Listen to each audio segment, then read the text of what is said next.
Pertanyaan: benarkah Indonesia dijajah oleh Belanda selama 350 tahun?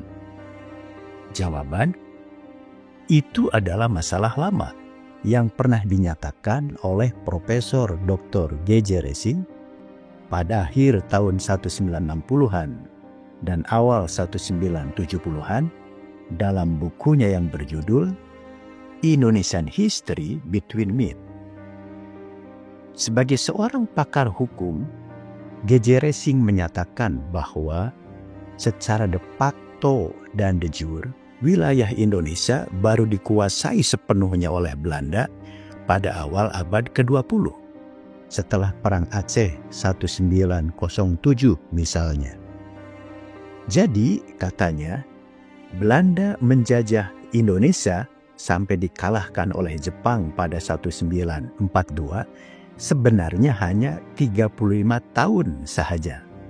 Tidak lebih dari 300 tahun sejak orang Belanda pertama, Corndes de Houtman, datang ke Banten pada 1596 Masehi. Saya sendiri berpendapat bahwa wilayah Indonesia yang dahulu disebut Nusantara adalah laksana sebuah tubuh atau sistem. Jika salah satu anggota tubuh kita diinjak, maka akan terasa sakit dan berpengaruh pada anggota tubuh yang lainnya. Begitu juga dengan Indonesia.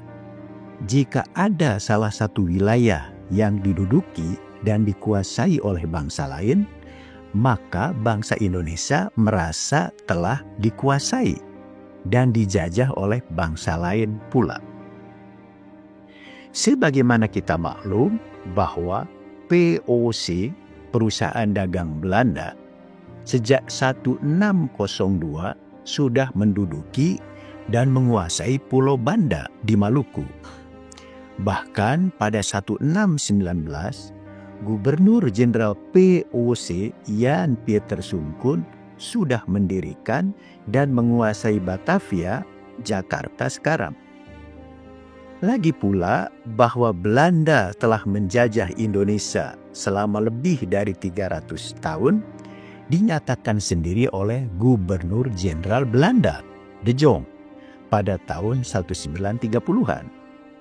Beliau menyatakan bahwa Belanda telah menguasai Indonesia selama 300 tahun dan masih akan terus berkuasa menjajah bangsa pribumi ini hingga 300 tahun ke depan dengan pentung dan tindakan kekerasan.